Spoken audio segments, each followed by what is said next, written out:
continuar con la clase 2 de esta semana y vamos a tratar sobre formulación de hipótesis de trabajo. Bien, es la segunda etapa. Ahí les dicen, les hablan un poco del origen de la palabra hipótesis, que se deriva de hipo, bajo, y tesis. Aquí aparece un significado. Significa una suposición que permite establecer una relación entre hechos y así explicar cómo, por qué sucede un fenómeno. Bien, esa es una definición. Yo le traigo otra definición de hipótesis. Hipótesis proporciona una explicación tentativa al fenómeno y ofrece una formulación racional que será comprobable. Esta me gusta, esta definición también me gusta. También otra persona menciona esto. Una hipótesis es una afirmación a corroborar sobre una relación probable entre dos o más variables. Así que ya tienen una tres. Pero la que se les va a tomar en cuenta, hay otra, ¿verdad? Pero la que está en el folleto es la que está acá. Significa una suposición que permite establecer una relación entre hechos y así explicar por qué, cómo o por qué sucede un fenómeno. Bien, como aquí nosotros estamos hablando de un fenómeno físico, entonces vamos a ver qué es lo que tenemos que hablar. Recuerden que en el planteamiento del problema nosotros nos basamos en dos cosas: en la observación del fenómeno y en la investigación bibliográfica. Entonces voy a comenzar hablando de observación del fenómeno. ¿Qué es lo que ustedes podrían observar? Bien, por ejemplo, vamos a ver. Voy a utilizar una masa pequeña. Bien, ahí está resuelto ya en posición vertical y la pongo así. Me doy cuenta que la amplitud es pequeña y también el periodo es pequeño, pero amplitud no lo estamos tocando acá. No nos vamos a concentrar en cómo cambia la amplitud, cuando cambia la masa, no nos interesa. Estamos concentrando en lo que planteamos como el problema a resolver, que es relacionar la variable periodo con la variable masa. Esas dos variables vamos a trabajar. Entonces veo que tarda muy poquito en cada periodo. Bien, ahora digamos qué pasa cuando utilizamos una masa mayor. Ahora el periodo es más largo, tarda más. Bien, ahora de esa observación del fenómeno, entonces yo puedo empezar a recordar, bueno, yo vi en la unidad 3 gráficos y vi algunas relaciones y se las voy a recordar.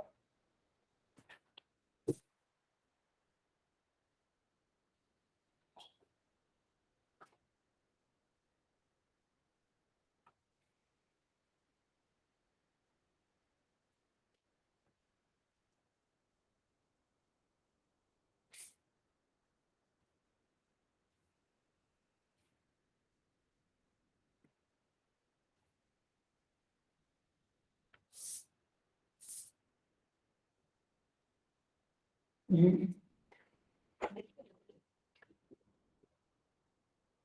vamos a utilizar este.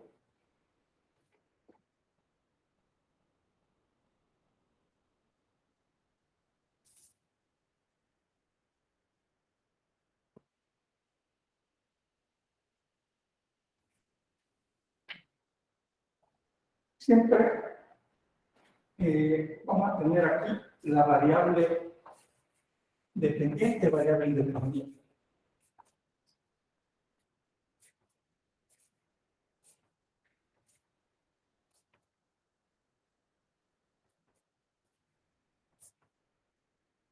Es lo que implica. Entonces ya ustedes tienen una referencia. Bueno, hemos visto los gráficos, nuestros gustos. Vamos a ver qué pasa.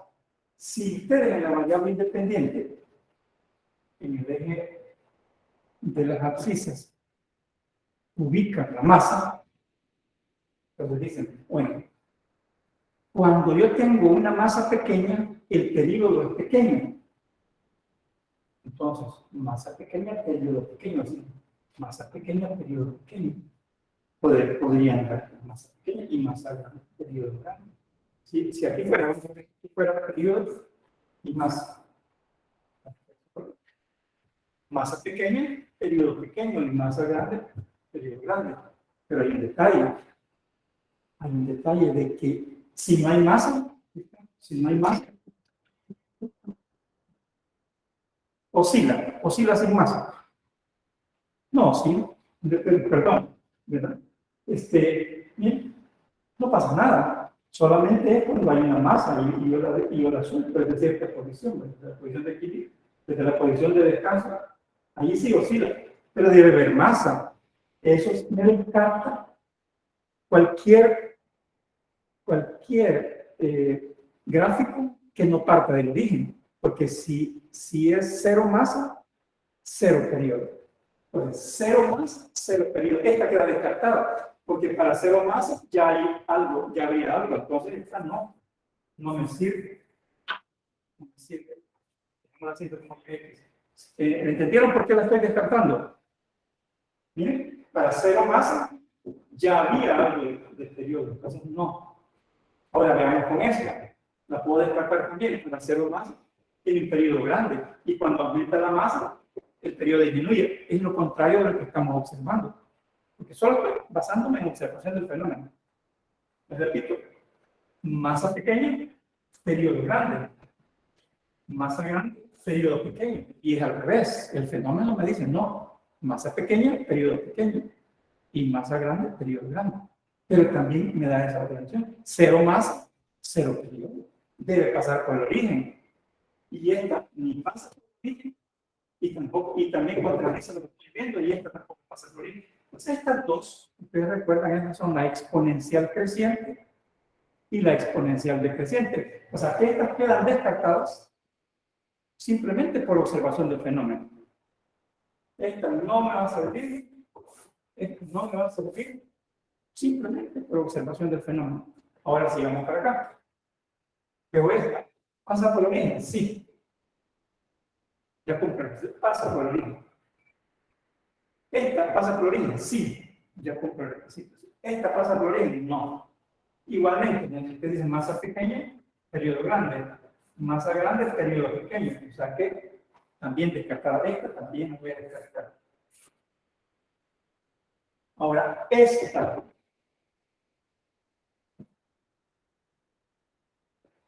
Esta, la que conocemos como integración lineal. Masa cero, hay algún valor, ¿no es cierto? Cuando sea masa cero, no puede haber valor de periodo, porque no existe periodo. Entonces, cuando es masa cero, esto no puede ser. Esta sí pasa por origen. La proporcionalidad directa. Y igual kx a la m con m igual a 1. Y es directamente proporcional a x. Que termina, y es igual a k por x a la m. Y n es igual a 1. O sea, y igual a x. Esta sí. Por la observación del fenómeno, es posible, es posible. O sea, que esta pasa. Bien, voy a quitar esta que ya no. Esta que no. Tampoco. Solo me quedo con estas posibilidades. Recuerda la gráfica que ustedes han estudiado en la unidad 3. Estas tres sí. ¿Por qué? Miren, pasa por la línea, sí, sí y sí. Cumple el primer requisito este. Cero masa, cero periodo. Lo cumplen las tres. Y también cumple de que cuando la masa es pequeña, periodo pequeño. Masa grande, periodo grande. También esta, masa pequeña, periodo pequeño. Masa grande, periodo grande. Igual esta, masa pequeña, periodo pequeño. Masa grande, periodo grande. Pues tengo tres posibilidades. De ahí me salen tres hipótesis. Tres hipótesis. ¿Cómo sería la hipótesis de esta? Bueno, que y es directamente proporcional a x a la n y n es mayor que 0 y menor que 1. Para esto, ¿ustedes recuerdan lo que vimos? Esta forma de gráfico es potencial y n está entre 0 y 1. También tengo esto. Y es es directamente proporcional a X a la M, pero ahora M es mayor que 1. Entonces tengo tres posibilidades. De la observación del fenómeno me salen tres posibilidades. Pero como para resolver esto, yo no me conformo nada más con la observación, sino que voy a ver qué es lo que se sabe de este fenómeno, y si van a la biblioteca, si van a la red, etcétera, se van a dar cuenta. Ya lo hablamos la vez pasada, de que existe esta relación. El periodo es igual a 2pi raíz de m en la constante de fuerza del resorte. Eso es investigación bibliográfica. Ahora, si yo combino esto, si recuerdan la clase pasada, llegamos a que, bueno, lo voy a seguir otra vez, T igual a 2pi raíz de la constante del resorte, una constante del resorte, por m a la 1 media. Yo me da media de 0.50. Eso significa entonces que tengo T es igual a K por M a la 0.50. Ahora, ¿qué me queda? E o E. Ya hay una ganadora. Esta es la hipótesis. Esta sería la hipótesis definitiva.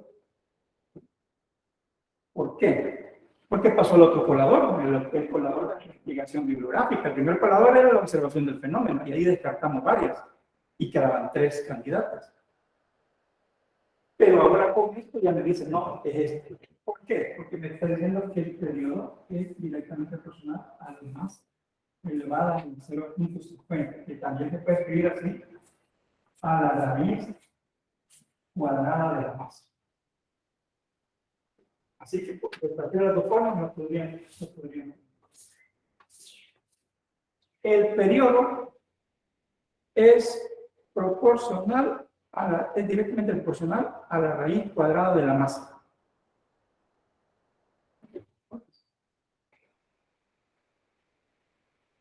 Combinando las dos, la investigación bibliográfica y entonces yo lo tengo ya redactada la hipótesis.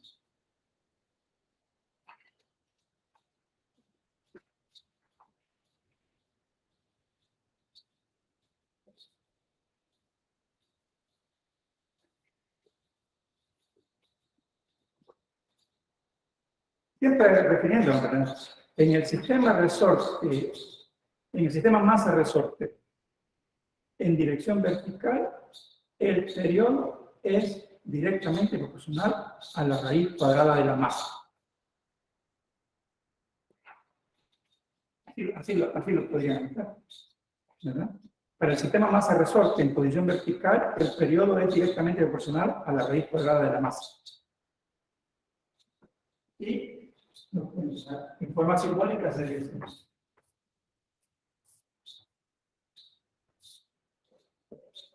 ¿Por qué utilicé el 0.50? Porque ustedes saben que la raíz cuadrada de m se puede escribir como m a la 1 medio.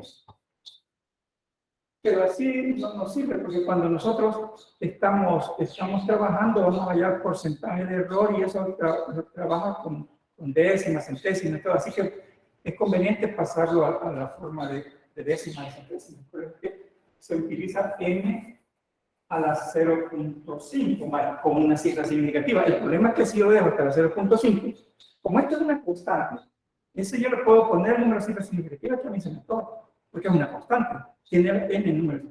Así que le agrego una más, porque si lo dejo hasta la décima, significaría que podría variar 0.4, 0.5, 0.6, va de décima en décima.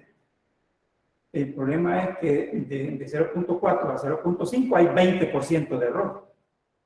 El 20%. Y de 0.5 a 0.6 hay 20% de error. Y eso es muy grande. Así que le agregamos una cifra significativa más para que trabajemos hasta la centésima.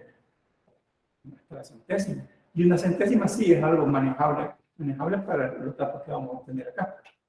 Por eso es que se le agrega Les recuerdo que cuando ustedes vieron y en cuestión de cifras significativas, ahí no hay problema, porque el pi tiene n números de cifras significativas, la constante es la constante, y un medio es una constante. Así que nos vamos rigiendo con lo que hemos visto en la unidad 2. Bien, esa es la primera parte, definir la hipótesis que vamos a trabajar. ¿Bien?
Así se podría redactar en palabras y así en forma simbólica.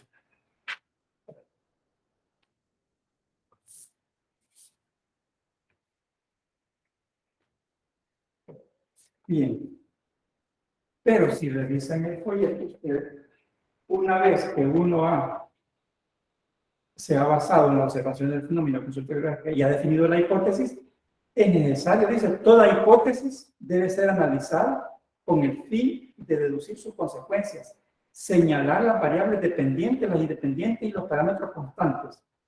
Y además nos ponen A, B y C. Vamos a hablar de eso. Entonces es necesario definir, por cuestión de espacio voy a tener que ir borrando. Vamos a definir las variables independientes, la variable, la independiente y la dependiente. Entonces, variable independiente.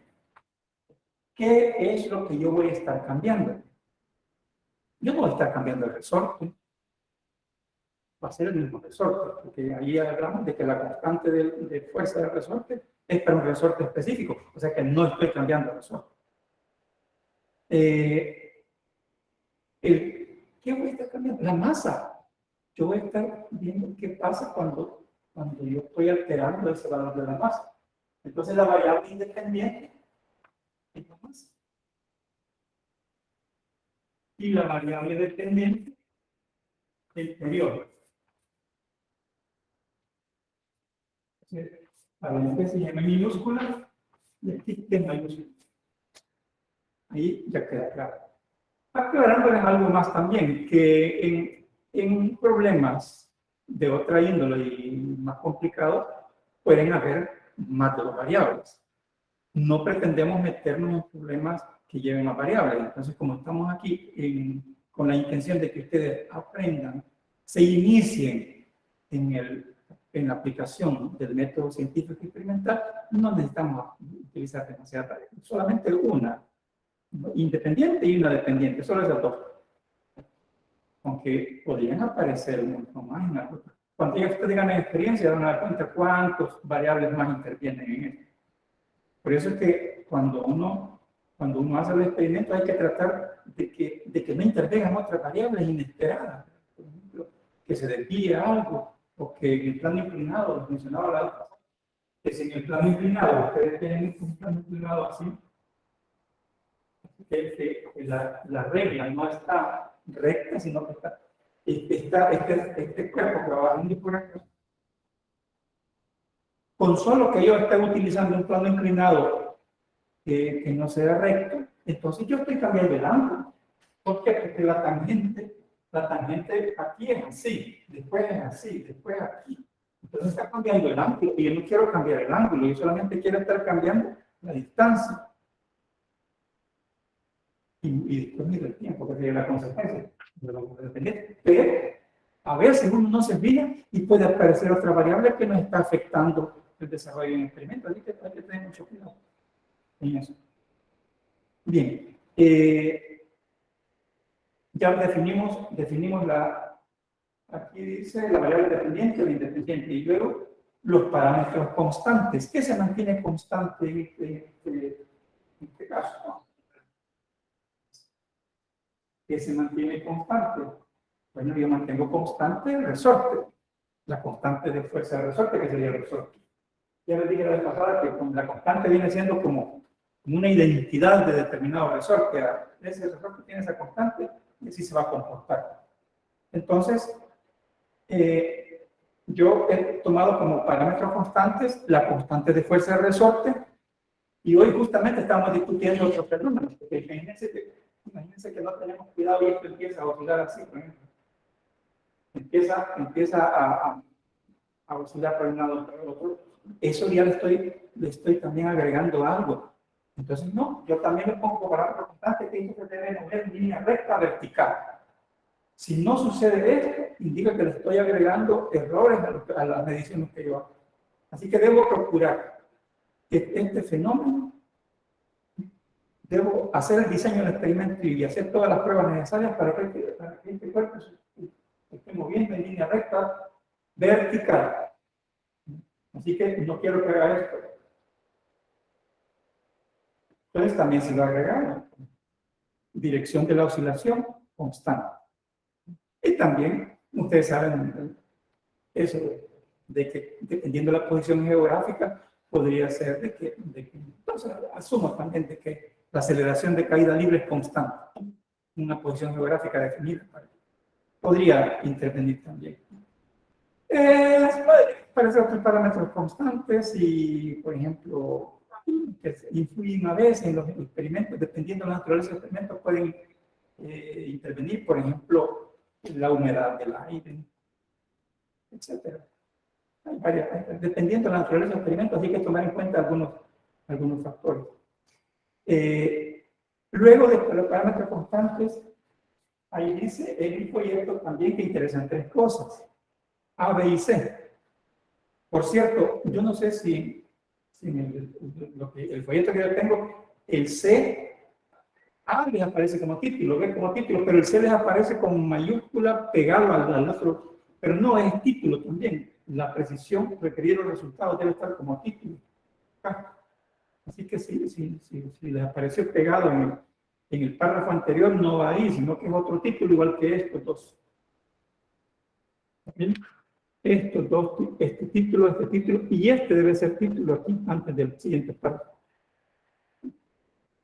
Pero creo que lo vamos a hacer y lo vamos a revisar. Miren, región en que interesan los resultados, el primero.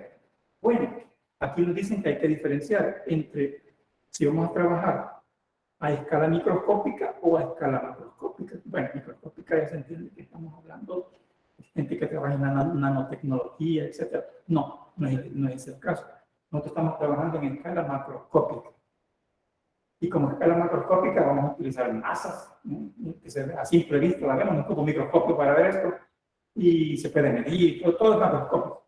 Entonces la escala macroscópica y la masa. Ahora, ¿cuánto es el valor mínimo de la masa? Ahí es donde uno empieza a tomar criterios. Por ejemplo, decir, yo vi que esta mide 50 gramos y que da oscilación, pero podría extender un poco más y decir, desde 25 gramos, todavía más pequeña que esta.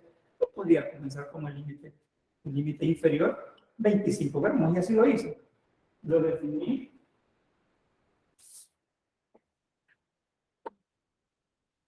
Región, ¿verdad?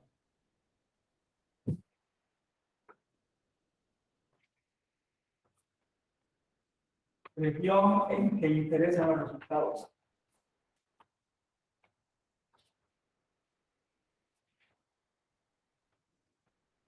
Lo definí, bueno, primero que era a nivel macroscópico. Entonces la masa, yo le puse 25.0 gramos de 25.0 gramos a 600.0 gramos. Y al punto cero porque ya lo voy relacionando con el instrumento de medición que voy a utilizar. El instrumento de medición que voy a utilizar es la balanza granataria.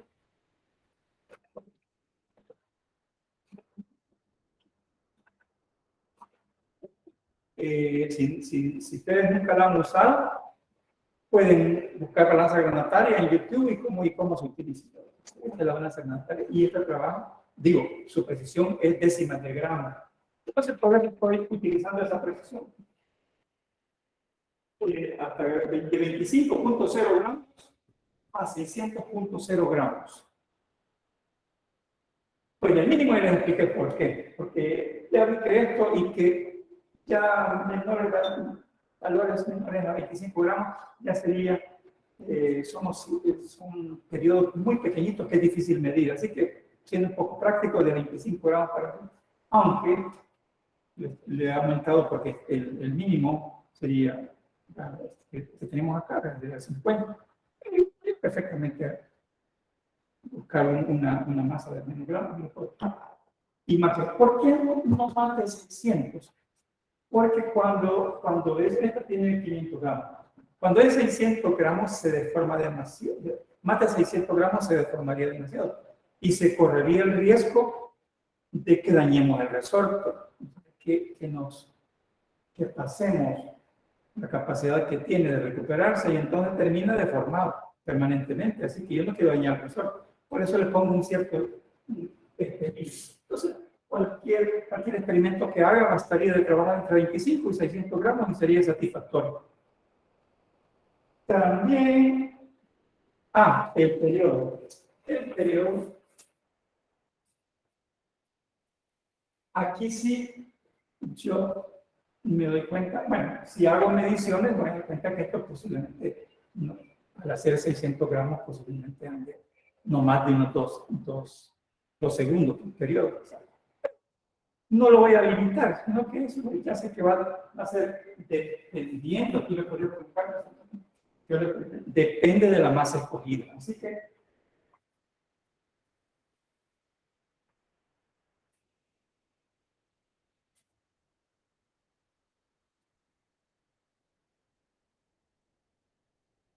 que en eso no pasa ningún problema. Está dependiendo. Pero si alguien le puede poner números, lo que podría hacer es medirlo con el máximo, ver cuánto dura y cuánto es la oscilación, el valor del periodo por una oscilación, y ponerle y aumentarle tal vez un segundo más. Bien. Ahora, aproximaciones por introducir. El otro, el B. Aproximaciones por introducir. Aquí se aparecen algunos detalles que uno tiene que tomar en cuenta. Y ¿qué es lo que dice la lectura de aproximaciones por introducir? Hay situaciones, dice, que para facilitar el análisis de un fenómeno o para facilitar los cálculos respectivos es necesario hacer algunas aproximaciones. Les digo, si yo quiero tomar en cuenta la resistencia del aire, eso va a depender de la velocidad, pues, se me complican los cálculos. Y a fin de cuentas, es pequeñita la influencia que hace comparado con los datos que estoy obteniendo. Así que, si quiero ser extremadamente estricto, porque el fenómeno, lo que estoy investigando, lo amerita, entonces sí tomo en cuenta la resistencia del aire y hago todos los cálculos porque lo amerita. Pero en una situación de esta, no es tan significativo, entonces yo puedo decir, se desprecia la resistencia del aire. Así que es una de las aproximaciones que se introducen. Pero lo que quiero mencionar es una cosa. Aquí dice, ¿cuál es el efecto? Por ejemplo, la fricción empuje del aire, no tomar en cuenta la masa del hilo de un péndulo simple, no tomar en cuenta los cambios de temperatura, porque yo puedo comenzar a hacer un experimento con una temperatura, pero puede ser que se alargue un par de horas y ese experimento ya a otra hora ya tiene otra temperatura y eso puede influir, pero puedo asumir que la temperatura se mantuvo constante, otra aproximación que se hace.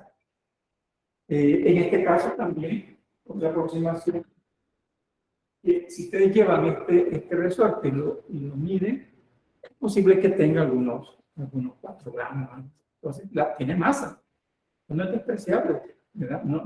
Hay experimentos donde se requiera mucho detalle, hay que tomar en cuenta la masa del resorte. Pero para este experimento se desprecia la masa del resorte. Es otra aproximación. Y ahí les menciona, ya voy a hablar sobre el ángulo pequeño con su valor en radianes. Pero lo importante es que lo está subrayado ahí, y yo lo quiero volver a subrayar, es que cada aproximación que se hace conduce a una menor exactitud y precisión. Por eso lo estoy diciendo, en el caso donde la situación lo amerita, no puedo hacer esa aproximación y tengo que ser bien cuidadoso, verificar que las temperaturas se mantengan constantes. Entonces necesito un ambiente controlado, necesito que no haya contaminación, necesito que la humedad del aire. Entonces, de ahí debo ser bien cuidadoso porque lo amerita el experimento. Porque debe quedar claro de que en la medida que yo le vaya agregando y agregando más aproximaciones, le voy quitando precisión y exactitud del experimento, a los datos que obtengo. Así que hay que tener en cuenta. Lo único que dice ahí, sustituir el seno de un ángulo pequeño por su valor en radianes. Hablemos de eso, ustedes, para que no quede así en el aire. ¿Qué es esto?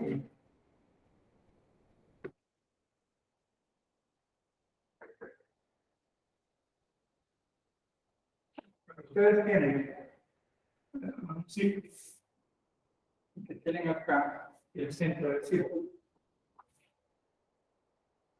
¿Cómo se define un radián? Un radián, bueno, ¿cómo se define? Bueno, el ángulo, este ángulo θ en radianes. ¿Cómo se define el ángulo θ en radianes? Si esto se llama S, este es S, y este es R, entonces el ángulo en radianes θ es igual a S R. En radianes, ojo, el ángulo en radianes. Porque aquí dice en radianes. Bien. Pero, si yo tiro una vertical, no me van a decir ustedes que el arco de esta vertical es igual que este. No, el arco es mucho mayor. Es un ángulo grande. Pero un ángulo chiquito. Ahí es un ángulo pequeñito. Y yo tiro una vertical. Ese arco y esa línea vertical es prácticamente igual. Por eso te dice aquí que se puede aproximar. ¿Sí? Se puede aproximar que el seno de un ángulo pequeño por su valor en radianes es pequeño. Entonces, sí. Ustedes saben que el seno es opuesto entre hipotenusa. Entonces aquí yo puedo asumir que esto entre la hipotenusa es lo mismo que el arco entre la hipotenusa. Entonces ahí puedo asumir que el seno del ángulo es el mismo. Porque son ángulos chiquitos, no así en un ángulo grande. Aquí sí la diferencia es bastante notable. Por eso que dice ángulo pequeño, entonces el seno del ángulo. Aquí dice, vamos a ver, ¿no? Sí, el seno de un ángulo pequeño por su valor en radianes. Así que ustedes lo quieren hacer en la calculadora también. Porque tanto es el seno de un grado y pueden ver el arco para un grado y es igual prácticamente. Prácticamente, no igual, pero se puede aproximar. Ahora, la otra es la precisión requerida en los resultados.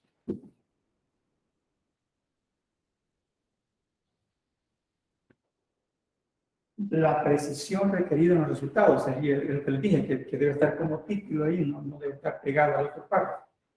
La precisión está determinada por el uso que se va a dar a los resultados. Ojo, si aquí dice, por ejemplo, la precisión con que se debe determinar la densidad de una sustancia no es igual si la finalidad es compararla, solo comparar la densidad del acero con la densidad del aluminio, con la densidad del aceite, con la densidad del agua, etc. Solamente es comparar.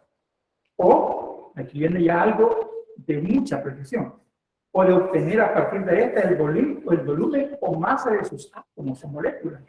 Si ustedes revisan a qué nivel se llega cuando estamos hablando de la masa de un átomo, Es algo pequeñísimo, ¿verdad?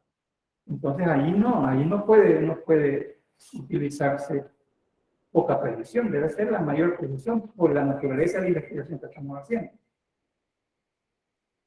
Bien, en toda investigación es importante la precisión, pero lo es aún más cuando se trata de investigaciones que implican la medición de magnitudes pequeñas. Y ponen ejemplos ahí. Contaminantes de alta pureza y capas monomoleculares de varios materiales. Se van a dar cuenta si investigan eso, van a la red de investigación, se van a dar cuenta que eso lleva a investigaciones de nivel de laboratorio muy sofisticado. Y luego dice, la precisión debe permitir la aceptación de un modelo. Quiere decir que si usted me dice, mire, yo hice un experimento y con esta precisión, y dice, mire, pero esto es para algo mucho, algo muy, necesitaba más precisión que lo que usted utilizó. Entonces decir, no, entonces con lo que usted ha hecho no nos satisface. Debió haber utilizado instrumentos más precisos, ¿verdad? Por ejemplo, la balanza granatoria. Estas décimas de gramo. Ajá, está bien para esto. Pero ¿creen ustedes que si voy a hacer un análisis de laboratorio para una fórmula de alguna medicina, entonces ahí trabaja a niveles de gramos, pero podemos hablar de milésimas de gramos, 10 milésimas de gramos. Hay balanzas todavía más precisas que esas. Entonces, no es lo mismo esto que estar hablando de una composición química bien importante. Así que hay que... Y le pueden rechazar, es decir, mire, yo lo hice así. No, eso no vale para esto. Puede valer para esto, pero para otro. Por eso es que dice acá, la precisión debe permitir la aceptación de un modelo. Se lo pueden rechazar. La corroboración de una hipótesis o la discriminación entre varias hipótesis, según sea la finalidad de la investigación. Bien, así que lo que yo le puse acá es aproximaciones por introducir, le mencioné. Aproximaciones por introducir.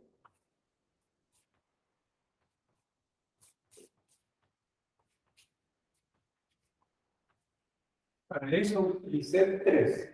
Se desprecia la resistencia del aire.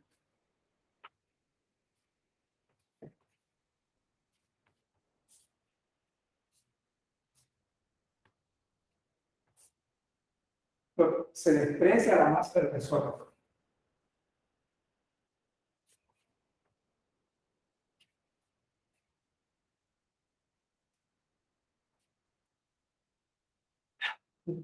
La masa después, cuando ya se tira, esta masa está cambiando de posición.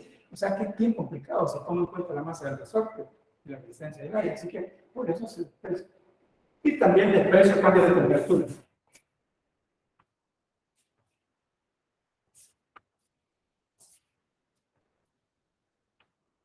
Y en general, el cambio de temperatura puede ser desde el medio ambiente y también los elementos, cuando están oscilando, también se cambia de temperatura, se calientan con la fricción con el aire, y también el resorte internamente tiene que ver con energía. El resorte también podría tender a cambiar su temperatura cuando está en movimiento. Así que son cambios de temperatura bastante pequeños. Así que por eso también lo incluí en las aproximaciones por introducir. Y la otra es precisión requerida de los resultados.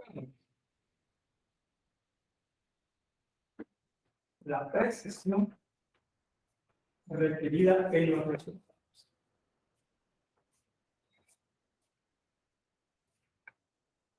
Como son unas variables, entonces, y me estoy apoyando en lo que tenemos en el laboratorio. Así que la precisión que escogí para la masa,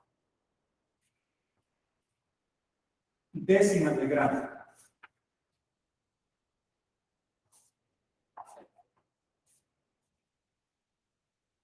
Y para el periodo,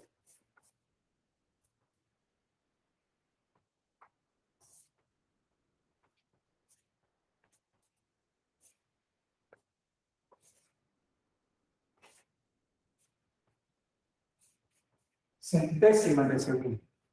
También nosotros contamos acá con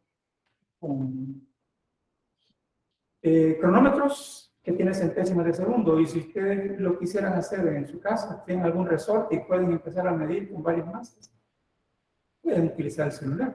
Si quisieran hacer la curiosidad de hacer este experimento, hacerlo en su casa, se van a dar cuenta que va a obtener este gráfico. Que va a obtener.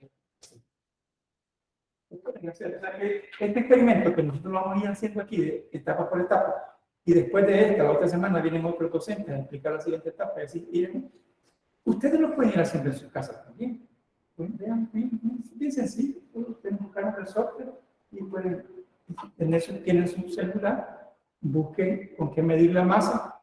Hay masas que ya uno puede definir. Por ejemplo, ¿qué les puedo decir? Un cuerpo que ustedes ya lo conocen. Y después pueden ir con las masas, distintas masas, y irlas a medir a donde pueda. Tal vez la balanza lo que no pueden tener en su casa, pero pueden medirlo en otro lado y atender la lista que masa mide tanto, mide tanto, mide tanto. Pueden irlas agregando para hacer. Con unos 5 datos para que vean la tendencia, se van a dar cuenta que así funciona, si lo quisieran ir a hacer. Así que ya serían iniciativas de ustedes.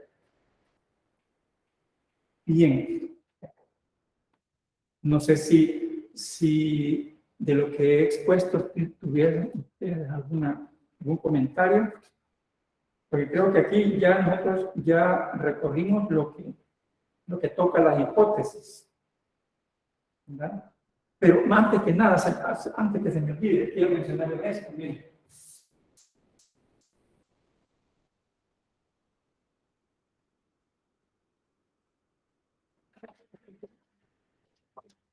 He estado observando en las discusiones que los estudiantes les da un poco de problema que a partir de un gráfico en papel logarítmico o semilogarítmico obtener las constantes. Eso como que no lo han digerido muy bien.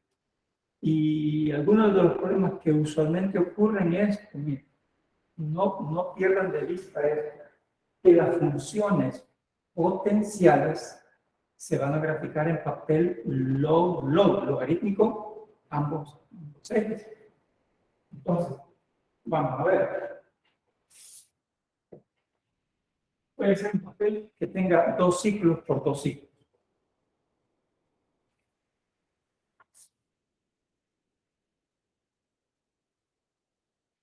Entonces, aquí es logarítmico y aquí es logarítmico. Estoy haciendo esto porque sucede de que estos experimentos que ustedes van a hacer son casos potenciales. Entonces, vamos a tener que utilizar esto. Así que tengan cuidado. ¿Por qué? Porque aquí comienza con 1. No hay logarítmico, aquí también se comienza con 1. Aquí aparece un 1. Y aquí un 1. Y aquí un 1.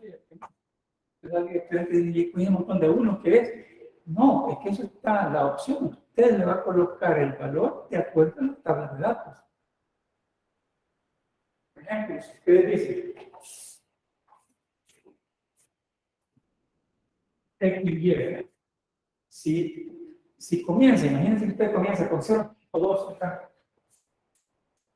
0.2, y aquí comienza con 0.2, y aquí y aquí al final el máximo valor sea un 60, y aquí el máximo valor sea un 90. Bien, significa que usted podría decir esto. Bueno, ¿cómo grafico todo? Aquí hay valores intermedios. Estoy viendo a los últimos, porque esto es lo que me interesa ver. ¿Qué decisión deben tomar ustedes para el uso del papel?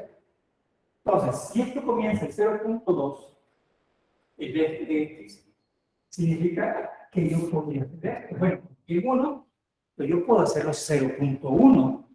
Esto podría ser 0.1. Yo le asigno que 0.1. Quiere decir que la siguiente línea que está acá, eso va a ser el 0.2 y ya puedo graficar esto. Si es que 0.1, este es 0.2. Bien. ¿Y qué pasa con el otro? Entonces también a este le voy a asignar 0.1, porque aquí tendría 0.2, 0.3, 0.4, porque estaría 0.4, y entonces aquí andaría el primer punto. 0.2, 0.4. Y el otro punto 60, 90. Ah, bueno. Y aquí se me complicó la cosa. ¿Por qué? Porque si yo tengo 0.1, aquí 1 y aquí va a ser 10.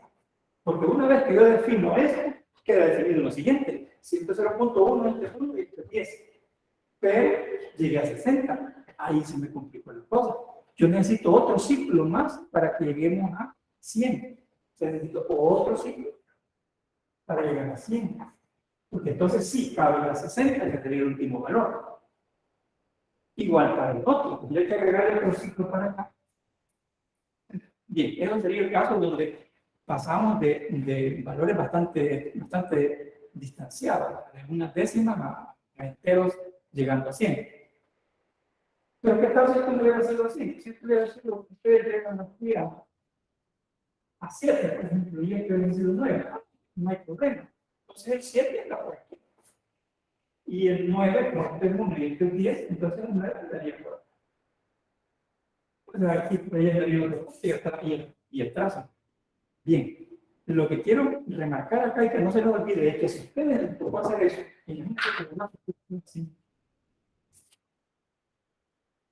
el papel no es, se entiende que estas distancias son iguales, o sea que lo que mide aquí, mide acá, pero hay un problema.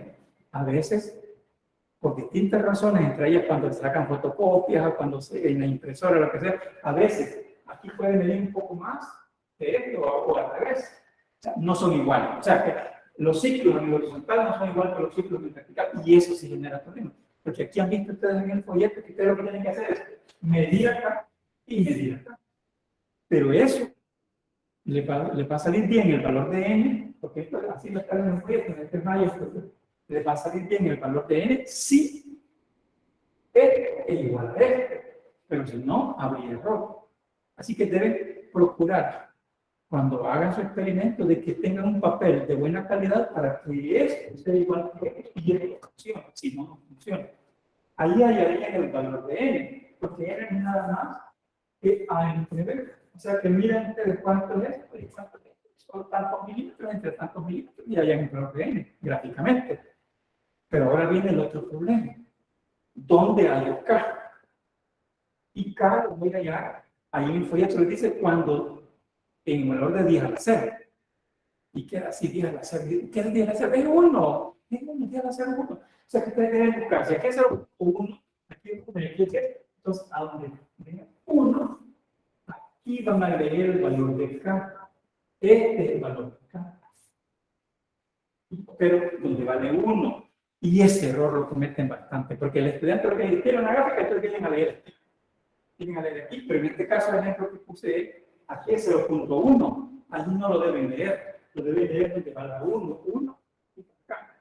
Y si hubiese sido así,